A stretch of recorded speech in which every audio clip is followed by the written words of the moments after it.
தமிழ்நாட்டில் இன்று 5 மாவட்டங்களுக்கு அதி கனமழைக்கான ரெட் அலர்ட் விடுக்கப்பட்டிருக்கிறது.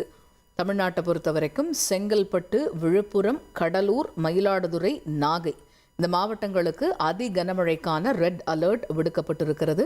அது தொடர்பான முக்கிய செய்தியை பார்த்து வருகிறோம். ஏற்கனவே தித்வா புயல் காரணமாக டெல்டா பகுதிகளில் மழை பொழிவு அதிக அளவில் இருக்கக்கூடிய சூழல்ல இந்த 5 மாவட்டங்கள் செங்கல்பட்டு, விழுப்புரம், கடலூர், மயிலாடுதுறை, நாகை இந்த மாவட்டங்களுக்கு அதி கனமழைக்கான ரெட் அலர்ட் விடுக்கப்பட்டிருக்கிறது.